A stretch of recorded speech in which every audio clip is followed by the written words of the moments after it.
बिस्मिल्लाहिर्रहमानिर्रहीम। अस्सलाम वालेकुम नाज़रीन, आप यूट्यूब चैनल देख रहे हैं। मैं इमरान खान हूँ। एक तरफ आज़ाद कश्मीर में इंतखाबात के नताइज बनाए जा रहे थे और दूसरी तरफ लाशें गिराई जा रही थी। ये हम मकबूजा कश्मीर के बारे में हमेशा खबरों में सुनते आए थे कि इलेक्शन हुआ मकबूजा कश्मीर में और लाशें गिरा दी गई। हमने आज आज़ाद कश्मीर में वही सारा कुछ होते हुए देखा। पाकिस्तान के मौजूदा रजीम ने आसिम मुनीर साहब की क़यादत में आज़ाद कश्मीर में एक मरतबा फिर लाशें गिरा दी। PMLN ने और पीपल्स पार्टी ने इसमें सहूलतकारी की है और बड़े पैमाने पर लाशें गिराई गई हैं। जो बंदरबांट सीटों की की गई उसमें क्योंकि अवाम ने दिलचस्पी ली नहीं, लोग निकले नहीं वोट डालने के लिए। अब वो जो बैग इन्होंने पहले से भर के रखे हुए थे उन्हीं की गिनती शिनती करके इन्होंने नताइज जारी कर दिए हैं।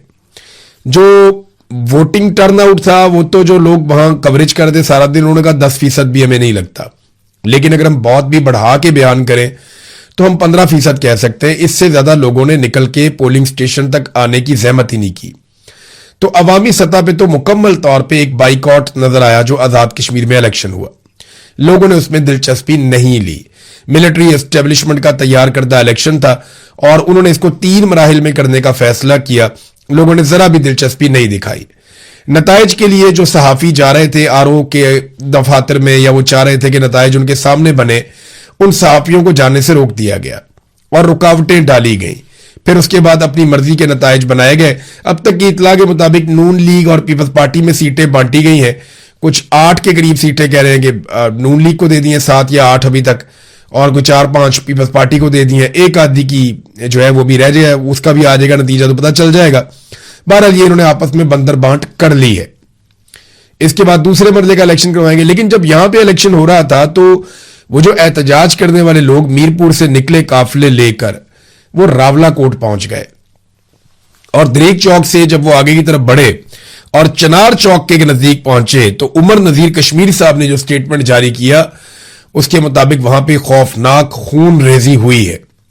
कश्मीर को पाकिस्तान की शारक कहा जाता है और उस पर खुद ही छुरी चला रहे हैं और चलाने वाले भी कोई बाहर से नहीं आए, हमारी अपनी सिक्योरिटी फोर्सेज हैं।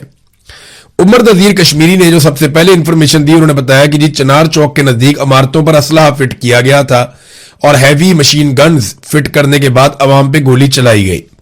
रेंजर्स ने गोली चलाई है जो उन्होंने बताया। पहले उन्होंने 10 लोगों के नाम लिए जो शहीद हुए हैं, उनके इलाकों के नाम लिए और यह बताया कि 10 लोग अब तक शहीद हो चुके हैं। 7वें नंबर पे उमर नजीर कश्मीरी ने अपने भाई का नाम लिया था। फिर कुछ देर के बाद इतला आती है, एक और साहब बताते हैं कि जो शहादतें उनकी तादाद 14 हो गई है। और अब जब मैं ये वीलॉग रिकॉर्ड कर रहा हूं तो अभी जो ताज़ा तरीन इतला आई है उसके मुताबिक अब तक 20 कश्मीरी शहीद हो गए हैं इस पूरे इंसिडेंट में। कौन कौन है? नईम बट हैं कोटली आजाद कश्मीर से, दूसरे शहीद उस्मान नजीर, तीसरे निसार अहमद, चौथे काशिफ याकूब, 5वें सरदार फिदा हुसैन, 6ठे मुजम्मल, 7वें बासित शाह, 8वें फहीम अफजल, 9वें कामरान मुश्ताक, 10वें जरगाम खलील, 11वें साकिब हनीफ और 12वें साकिब इसहाक, अरील असगर 13, 14 उस्मान गुल, 15 जफीर पहलवान, 16 निसार शाहीन, 17 ख्वाजा इब्रार लतीफ, कामरान हफीज और फैसल साबिर। तो इस तरह ये लोग, अली हुसैन, ये लोग शहीद हो गए हैं। 20 के करीब नाम अभी तक मेरे पास आए और ये आजाद कश्मीर से दोस्तों ने भिजवाए हैं। बहुत सारे लोग जख्मी भी हुए हैं जो अस्पतालों में। एक अफसोसनाक बात यह है कि सिक्योरिटी फोर्सेज ने पहले इन लोगों पे बिला इश्तियाल फायरिंग की। इन लोगों के पास हथियार नहीं थे, ये निहत्ते जा रहे थे और ये बात उमर नजीर कश्मीरी ने खुद बताई भी कि हमने लोगों से दरखास्त की थी कि कोई भी हथियार लेकर नहीं जाएगा। निहत्ते लोगों पे गोली चलाई गई है। उमर नजीर कश्मीरी का भाई शहीद हुआ है। उसने जब शोहदा के नाम लिए तो 7वें नंबर पर अपने भाई का नाम भी लिया और बताया कि ये मेरा भाई था। लेकिन बड़ी सब्र के साथ, बड़ी इस्तिकामत के साथ, साबित कदमी के साथ उन्होंने शोहदा के नाम लिए और बड़ी होशमंदी के साथ उन्होंने आगे के लाएमल का ऐलान किया कि हम आगे बढ़ेंगे, हम पीछे नहीं हटेंगे, हम अपने मौक़िफ़ से पीछे नहीं हट सकते, हम हक पर हैं। हमारे जो लोग शहीद हुए, हमारा ईमान है कि अल्लाह ताला उनके लिए अच्छाई वाले मामलात करेगा। बड़ा पहाड़ जैसा सब्र और हौसला दिखाया उमर नजीर कश्मीरी ने। जब ऐसे लोग होते हैं ना फिर लोग पीछे नहीं हटते। सिक्योरिटी फोर्सेज का मुहासरा तोड़कर गोलियां खाते हुए अपने सीने पेश करके ये लोग पहुंच गए शहर के अंदर और जिस मंजिल पे इन्होंने जाना था वहां तक पहुंच गए। अब आगे का फासला ये लोग पैदल तय करेंगे। वजह यह है कि गाड़ियां इनकी रोक दी गई हैं, तबाह कर दी गई हैं और इनको गाड़ियों की सहूलत भी उस तरह मुयसर नहीं है। तो अब कश्मीरी बड़े पैमाने पर पैदल मार्च करेंगे और इसमें उनको 4 दिन भी लग सकते हैं, 5 भी दिन लग सकते हैं मुजफ्फराबाद जाने में। तो कश्मीरियों के लिए एक बहुत बड़ी रिस्पॉन्सिबिलिटी और एक बहुत बड़ी तहरीक ये बन चुकी है। चंद दिन पहले तक हमारे मीडिया के जो दोस्त भारत में नौजवानों के हक में आवाज बुलंद कर रहे थे वो इस पे बात नहीं कर पा रहे। पाकिस्तान के मीडिया पे कश्मीरियों का खून बह रहा है, कोई टिकर भी नहीं चल रहे, कोई खबर नहीं चल रही, कोई ब्रेकिंग नहीं आ रही, कोई पाकिस्तान का मीडिया ये खबर देने के लिए तैयार नहीं है। बल्कि अलीम खान को शिकस्त हुई बदतरीन इस इलेक्शन में और उसका चैनल बदला ले रहा है कि जनाब ये शरपसंद थे, जत्थे कहकर मुखातिब किया जा रहा है, मुसल्ला जत्थे कहा जा रहा है, शरपसंद कहा जा रहा है कि इन्होंने 2 पुलिस वालों को जख्मी कर दिया। ये 20 लाशें नजर नहीं आती, बहुत सारे जख्मी दर्जनों अस्पतालों में पड़े हुए वो नजर नहीं आते। अवाम के ऊपर सीधी गोली चलाई गई है। ऐसा लगता है कि एस्टेब्लिशमेंट लोगों के इलेक्शन के बाइकआउट का बदला ले रही थी कि मारो इनको गोलियां, ये हमारे हुक्म की खिलाफ वर्जी करते हैं। नाजरीन, जिन लोगों से मेरी बात हुई आजाद कश्मीर में, वो ब्रिगेडियर फाइक को और आईजी लियाकत को जिम्मेदार करार दे रहे हैं कि ये 2 लोग बेसिकली रिस्पॉन्सिबल हैं जो भी कत्लेआम आजाद कश्मीर में अब तक हुआ है। 50 के करीब लोग पहले शहीद हो गए थे, 20 लोग अब शहीद हो गए, लगभग 70 के करीब लाशें और बहुत बड़े पैमाने पे जख्मी है, बहुत बड़ी तादाद में जख्मी है। रावला कोर्ट को लहू लहान कर दिया। पूरे पाकिस्तान को इसके ऊपर आवाज उठानी चाहिए। मुझे अच्छी तरह याद है, आज से चंद दिन पहले मेरी ज्वाइंट अवामी एक्शन कमेटी के लोगों से बात हो रही थी, तो इन्होंने मुझे एक बात कही थी कि इमरान भाई ये बात आप याद रखिएगा कि इस लड़ाई में या तो हम जीतेंगे, अपने हकूक लेंगे, या हम मारे जाएंगे। लेकिन अगर हम मारे जाए ना तो आप हमें भूलने मत दीजिएगा, लोगों को बताइएगा कि हम अपने लोगों के लिए मारे गए। हमें पता है कि हम इसमें शहीद कर दिए जाएंगे, हम इस बात को जानते हैं। हमने अपने हाथों से लाशें उठाई हैं, आइंदा हो सकता है कि हमारी लाशों को हमारे लोग उठाकर ले जाएं। हम या तो कामयाब होंगे या शहीद कर दिए जाएंगे, हमारे पास और कोई रास्ता नहीं बचा। लेकिन वादा करें आप हमें भूलेंगे नहीं, हम अपने लोगों के लिए जाने दे देंगे, हमारे बाद आने वाले हमारी तहरीक को जिंदा रखेंगे। लेकिन कश्मीरी एक दिन अपना हक ले लेंगे, हम पीछे नहीं हटेंगे। ये बातें इन्होंने मेरे से की थी। मैं उस वक्त सोच रहा था कि ये इस नहज पे मामला पहुंचा क्यों। वो इसलिए कि जिद है, हरदर्मी है एक आदमी की कि पाकिस्तान में मेरा सिक्का चलेगा, मैं निजाम को चलाऊंगा। एक इदारा ये सोचता है कि वो पूरे मुल्क को कंट्रोल करेगा, तो फिर मुल्क का यही हाल होगा, जहां जमहूरियत नहीं है, इंसानियत नहीं है। और आप इल्जाम लगा देते हैं कि ये जनाब दुश्मन के आला कार है, कभी कहते हैं राह के एजेंट हैं। आपको राह तोते पसंद है ना, जो आपकी जबान बोले, जो आप कहें फरफर बोलने वाले तोते आपको पसंद है। या तो कोई शख्स आपके लिए राह तोता बन जाए, बोलता रहे, नहीं तो फिर आप उसको राह का तोता करार दे देते हैं या राह का एजेंट करार दे देते हैं। इतनी औकात है पाकिस्तान के इदारों की और पाकिस्तान के सिस्टम की, क्योंकि या तो ये कहते हैं कि आप हमारे लिए काम करें, अगर आप हमारे मफाद के खिलाफ जाएंगे तो हम आपको दुश्मन करार देके मार देंगे या गायब कर देंगे। और आज हम उसका एक और अमली मुजाहरा देख रहे थे। सेनेटर मुश्ताक ने ऐलान किया है कि वो रावला कोर्ट के लिए निकलेंगे सुबह 10 बजे इस्लामाबाद से, तो लोगों को उनके साथ जाना चाहिए। अब होना यह चाहिए कि अवाम को एहतजाजी रैलियां निकालनी चाहिए, आवाज बुलंद करनी चाहिए। मौलाना फजलुर रहमान साहब को भी इनके साथ जाना चाहिए, पीटीआई को भी इनके साथ जाना चाहिए, बाकी पॉलिटिकल पार्टीज को भी आजाद कश्मीर रावला कोर्ट जाना चाहिए। उन लोगों की लाशें वहां पड़ी हुई हैं, वो लोग जख्मी पड़े हुए हैं, कोई तो उनको हौसला देने जाओ। ये बंदूक वाले तो पागल हो गए, इनको तो समझ ही नहीं आ रही, ये तो मुल्क का बेड़ा गर्क कर देंगे। 71 में भी मामला इनके हाथ में आया तो मुल्क टूट गया था, आज फिर मामला इनके हाथ में है। सियासतदानों को आगे आना पड़ेगा, मामला अपने हाथ में लेना पड़ेगा, वरना ये लोग एक मरतबा फिर हमारे साथ बहुत बड़ा खिलवाड़ कर जाएंगे। बंदूक वालों का दिमाग काम नहीं कर रहा, तो जो सियासतदान है, सिविलियंस है, वो आगे बढ़े और जाकर जख्मों पे मरहम रखें। یہ نمک پاشی کا وقت نہیں ہے. عوام کو احتجاجی ریلیاں کرنی چاہیے, تاجروں کو کھڑا ہونا چاہیے, ٹرانسپورٹرز کو کھڑا ہونا چاہیے, وکلا کو اس معاملے میں احتجاج کرنا چاہیے اپنی اپنی عدالتوں میں, طالب علموں کو باہر نکل کے آواز بلند کرنی چاہیے. اوورسیز پاکستانی, بلکہ میرا ان سے رابطہ ہوا, وہ بہت بڑے پیمانے پر احتجاج پلان کر رہے ہیں. جیسے ماضی میں انہوں نے احتجاج کیا, وہ اس سے بھی بڑا احتجاج کرنے جا رہے ہیں. ان کا یہ کہنا ہے کہ وہ اپنے بھائیوں کو اس مشکل وقت میں اکیلا نہیں چھوڑیں گے. سوشل میڈیا پہ آپ ضرور آواز اٹھائیں, جتنی آواز اٹھا سکیں, تھوڑی اٹھائیں, زیادہ اٹھائیں, لیکن آپ سوشل میڈیا پہ بھرپور آواز اٹھائیں. زخمیوں کو اسپتالوں میں جا کر علاج نہیں کروانے دیا. وہ جو زخمی لوگ اسپتالوں میں جاتے تھے, اسپتالوں کے اوپر بھی قبضہ کیا ہوا تھا کہ لازمی بات ہے ان کو گولیاں لگیں گی, زخمی ہوں گے, یہ اسپتالوں میں آئیں گے.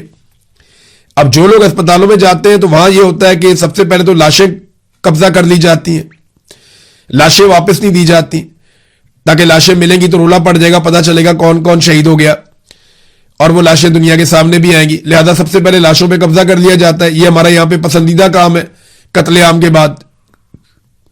وہ پرانی والی لاشیں مانگ رہے ہیں کہ جی وہ بھی ہمارے حوالے کی جائے. ان کے مطالبات میں سے ایک مطالبہ ہے. دوسرا, جو زخمی جاتے ہیں, زخمیوں کو اور ان کے ساتھ آنے والوں کو گرفتار کر لیا جاتا ہے اور انہیں بعض اوقات منتقل کر دیا جاتا ہے دوسرے شہروں میں. یہ بڑی انفارچونیٹ سچویشن ہے کہ اسپتالوں کے اوپر بھی قبضہ کر لیا گیا کہ لاشیں غائب کر دیں گے.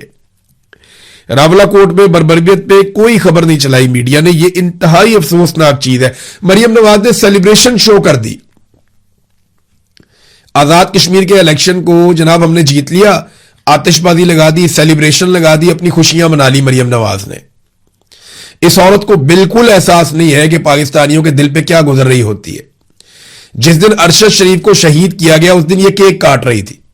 بعد میں ان کی لاش جو ہے اس کی تصویر لگا کے ایک جھوٹا پروپیگنڈا کر دیا کہ ارشد شریف نے نواز شریف کی بیوی کی موت کا مذاق اڑایا تھا یا بیماری کا مذاق اڑایا تھا. اور بعد میں جھوٹی ثابت ہوئی یہ عورت کہ کبھی بھی ارشد شریف نے مذاق نہیں اڑایا, بلکہ میں ہوں یا ارشد شریف ہے یا صابر شاکر ہے یا باقی جرنلسٹ ہیں. ہم ہمیشہ دعا کرتے رہے ہر بیمار کے لیے. جب کبھی پتا چلا نواز شریف بیمار ہے, ہم نے کہا جی اللہ تعالیٰ انہیں صحت عطا فرمائے. لیکن جو ان کے پولیٹیکل سٹیٹمنٹس ہیں یا ان کے جھوٹ ہیں ان کو ہم بے نقاب کرتے رہے. اس عورت نے وہاں پہ بھی جھوٹ بولا.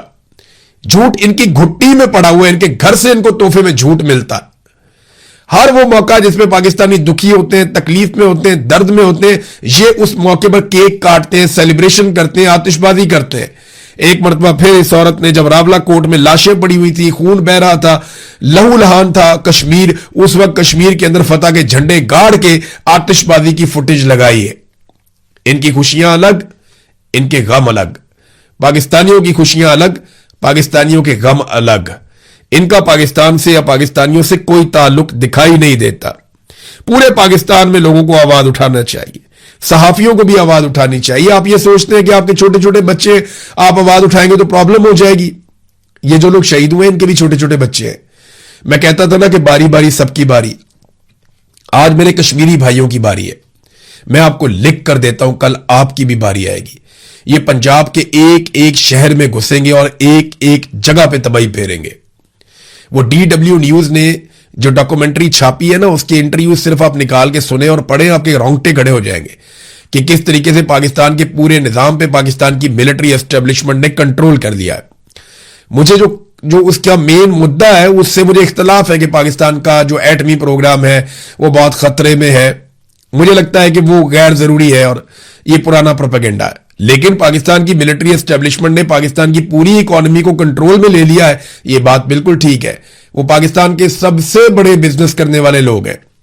پاکستان میں سب سے وسیع کاروبار انہی کا ہے اور آج انہی کا کنٹرول ہے ساری چیزوں کے اوپر. کوئی ان کا کاروبار میں مقابلہ نہیں کر سکتا. یہ بات حقیقت ہے. تو جو کچھ ہوا آج راولا کوٹ میں وہ بدلہ تھا میرپور میں لوگوں کے ووٹ نہ ڈالنے کا. ایسا دکھائی دیتا ہے. لوگ تو نہیں ہارے, لوگ تو پھر بھی جا رہے تھے. انہیں لگا گولیاں کھانے کے بعد لوگ بھاگ جائیں گے. نہیں, لوگوں نے گولیاں کھائی, زخمی اٹھائے, لاشیں اٹھائی اور پھر دوبارہ محاصرہ توڑ کر وہاں پہنچے جہاں وہ جانا چاہتے تھے. کشمیریوں کو 70 سال سے لڑنے کی عادت ہے. وہ لمبے عرصے سے لڑ رہے ہیں. وہ آپ کو پیٹھ دکھا کر نہیں بھاگیں گے. بات کو سمجھیے. آپ کو سمجھ نہیں آ رہی, نہ آپ کو بنگلہ دیش میں سمجھ آئی, نہ آپ کو بلوچستان میں سمجھ آئی, اور نہ آپ کو کشمیر میں سمجھ آ رہی ہے. اور آپ کی کم عقلی کی قیمت ہمیشہ پاکستانیوں نے چکائی ہے. پاکستانیوں کو چاہیے کہ ان کو اب روکیں, اس سلسلے کو بند کروائیں. नादरीन, ये एक और खबर है, ये देना इसलिए जरूरी है कि आलमी मंडी में इस वक्त जो पेट्रोलियम मसनूआत की कीमतें हैं वो लगभग 10% कम हो गई हैं, क्योंकि 2-3 दिन से जंगबंदी है। जुम्मे वाले दिन डोनाल्ड ट्रंप ने कहा था कि अब आपने ईरान के ऊपर अटैक नहीं करना, तो जुम्मा हफ्ता एतवार जंगबंदी रही। तो अब जब नई कीमतें आई हैं वीकेंड के बाद, तो 10% तक कीमतें गिर गई पेट्रोलियम मसनूआत की। पाकिस्तान में सरकार ने यह किया था कि रोजाना की बुनियाद के ऊपर पेट्रोलियम मसनूआत की कीमतों का तयन किया जाएगा, ताकि जंग के असरात फौरी तौर पर अवाम पे मुंतकिल किए जाएं। कीमत कम होगी तो फौरन कम करेंगे, बढ़ेगी तो फौरन बढ़ाएंगे। अब ये जो आलमी मंडी में कीमतें कम हुई हैं, इनके नतीजे में लगभग 40 रुपए के आसपास फौरी तौर पे पेट्रोलियम मसनूआत की कीमतें कम होनी चाहिए थी, 40 रुपए के आसपास। और अगर आप लेवी और टैक्सेस शामिल कर लें तो लगभग 150 रुपया तो फौरी तौर पे कम हो जाना चाहिए था। लेकिन पेट्रोल की कीमत 1 रुपए कम करके डीजल की कीमत 3 रुपए मजीद बढ़ा दी गई है। जब आलमी मंडी में 1% कीमत बढ़ती है तो ये पाकिस्तान में 4% बढ़ाते हैं। जब आलमी मंडी में 10% कीमत कम होती है तो ये पाकिस्तान में बहुत कम, 1% से भी आधे से आधा जो है ना, यानी आधे से आधा फीसद जो है वो ये इन्होंने कम की है। लेकिन डीजल वहां पे बढ़ा दिया दोबारा से।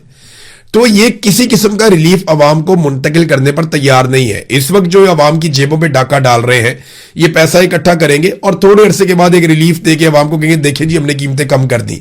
लेकिन उस वक्त तक ये अच्छी खासी जेबें आपकी काट चुके होंगे। नादरीन, एक मंजर मैं आपको दिखाता हूं। ये देखिए, ये डीसी लाहौर है, ये चेक करें आप बंदा। ये डीसी लाहौर है, इसका नाम है कैप्टन रिटायर्ड, फौज से रिटायर्ड है, कैप्टन रिटायर्ड अली एजाज। इससे मिलने के लिए अपोजिशन के रहनुमा गए, जिनमें अपोजिशन लीडर मोइन कुरैशी, सलमान अकरम राजा साहब हैं, शौकत बसरा साहब नजर आ रहे हैं, दीगर लोग नजर आ रहे हैं। ये अवामी मुंतखब नुमाइंदे पाकिस्तान की सबसे बड़ी पॉलिटिकल पार्टी के। और ये डीसी को आप देखें ना, जरा ये झूले ले रहा है अपनी कुर्सी के ऊपर, झूल झूल के। इसकी बॉडी लैंग्वेज आप चेक करें, ये देखें, चेक कर रहे हैं बॉडी लैंग्वेज। ये अवामी मुंतखब नुमाइंदों के सामने एक तनख्वाहदार मुलाजिम बैठा हुआ है, लाट साहब, या जिसे वो कहते थे कि गोरा साहब। गोरा चला गया, अपनी बाकियात छोड़ गया। ये देखें, चेक करें आप, क्या ये रवैया होना चाहिए एक सरकारी मुलाजिम का जो तनख्वाह लेता है टैक्स के पैसों से?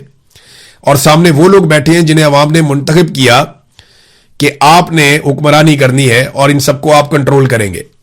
ये आप रवैया चेक करें, ये तरीका वारदात आप देखें। यहीं पे मरियम नवाज को जमीन से पेन उठा के देकर सैल्यूट मारते थे। ये मिलिट्री एस्टेब्लिशमेंट का फैलाया हुआ गंद है। अब ये बेचारा डीसी ये इसीलिए ये हरकतें कर रहा है, इसको पता है कि अगर मैं ऐसे करके यूं करके अगर मैं ये एक्शन नहीं लगाऊंगा तो कल को जनाब मेरी पेशी हो जाएगी, मुझे एजेंसियां बुला के कहेंगी भाई तुम पाकिस्तान तहरीक इंसाफ के लोगों से अच्छे तरीके से क्यों मिले। यहीं पे अगर कोई और लोग बैठे होते तो आप देखते सामने चाय के कप पड़े हुए होते, बाकायदा उनकी मेहमान नवाजी कर रहे होते और बड़े अदब के साथ बैठा हुआ होता, और वो जारी भी कर देता है एनओसी के जनाब आप जलसा कर ले। 5 अगस्त का जलसा है, पीटीआई को कहां इजाजत मिल रही है तो हम सब जानते हैं। नाजरीन, सुहेल अफरीदी का एक पैगाम भी आ गया, और ये जो पैगाम सुहेल अफरीदी ने दिया, उसने कहा जी 5 अगस्त को शाम 6 बजे पेशावर टूल प्लाजा पे हम फैसला कुन जलसा करेंगे। और सुहेल अफरीदी ने कहा कि यह जलसा सेमीफाइनल है और फाइनल जो है वो उसके बाद होगा, और बड़े अहम ऐलानात हैं जो पाकिस्तान तहरीक इंसाफ करेगी। और फिर उन्होंने बताया कि इमरान खान साहब, बुशरा बीबी की सेहत बहुत तशवीशनाक है, उन्हें आइसोलेशन में रखा गया है, मुलाकातें बंद कर दी गई हैं। ये वो सारी चीजें जो हम पहले से जानते हैं। मुकदमात का क्या हाल है वो भी हम पहले से जानते हैं, उन्होंने बताया। उन्होंने कहा मैं इमरान खान का नुमाइंदा हूं, अवाम ने इमरान खान के नाम पर वोट दिया। खैबर पख्तूनख्वा में उनका विजन नाफिज करना अवाम का मैंडेट है। तमाम आईनी और कानूनी रस्ते इख्तियार करने के बाद एहतजाज ही वाहिद रास्ता बचा है। 2 साल से एहतजाज नहीं किया, फिर भी मुलाकातों पर पाबंदी बरकरार है, तो अब उन्हें एहतजाज करना होगा। वो कह रहे हैं जिसकी हम तैयारी कर रहे हैं। मामला यह है कि इमरान खान का नुमाइंदा हूं, इमरान खान का विजन नाफिज करना है। तो इमरान खान ने तो ड्रोन हमलों से मना किया था, इमरान खान ने तो मिलिट्री ऑपरेशन से मना किया था। तो ये तो आपने खुद कहा था कि जो फौज को ऑपरेशन का इख्तियार देता है कानून, वो हम खत्म कर देंगे, वो भी आपने खत्म नहीं किया। तो इमरान खान ने जैसे हुक्मरानी करने का कहा था वैसा बदकिस्मती से इन लोगों ने किया नहीं। बहरहाल देखते हैं जलसे में क्या ऐलान करते हैं और उसके बाद किस सिमत में आगे बढ़ते हैं। अब तक के लिए इतना ही, अपना ख्याल रखिएगा, अपने इस चैनल का भी। अल्लाह हाफिज।